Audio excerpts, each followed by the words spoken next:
The estimated number of law enforcement officers who died by suicide outnumbered those who died in the line of duty for the third straight year in 2018, according to a study.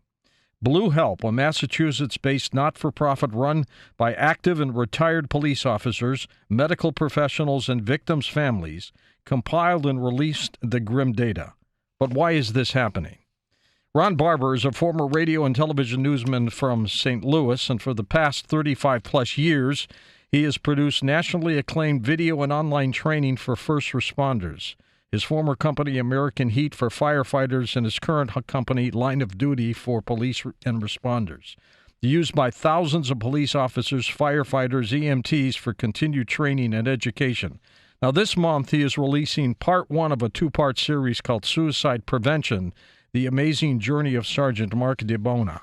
But let's bring Ron in now. Ron, why is this situation out of control? Why are they committing suicide? George, first of all, permit me to wish you a happy belated birthday, young man. Thank you, sir. Yeah.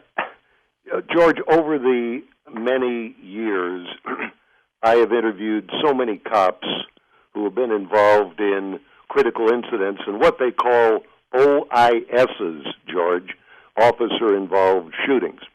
And looking back on it, I now realize how many of these officers, in retrospect, had tears running down their cheeks, had jaws and chins that were quivering, had to stop the interview in mid-sentence because they couldn't complete the sentence due to the emotional overload. And this was not one or two, but literally 3, 4, 5, or more years after they'd been involved in the shooting. They were still obviously suffering from what is called post-traumatic stress disorder, or post-traumatic stress symptom. Which is what we hear about with our military personnel when they come back from Iraq or Afghanistan. Well, George, that's another situation that is horrific. We're losing 20 to 25 of our veterans every single day due to suicide, every single day. And it's an international issue, too, George. France has been calling it a massacre, as one French police officer is committing suicide every 4 days. So it boils down to this, George, and just let me ask you and your listeners a question. What is the worst you have ever seen in your life? What's the worst situation you have ever visualized? Well, whatever that is, a 20, 30-year veteran cop is going to have seen that same incident times 1,000.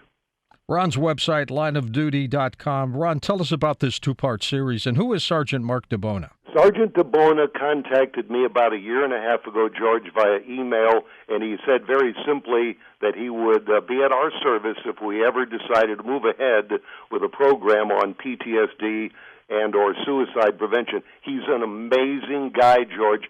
He said in the email he'd had PTSD issues and had once been on the verge of suicide himself. And I'll tell you what, when you listen to his story, you know he came within a gnat's eyelash of suicide.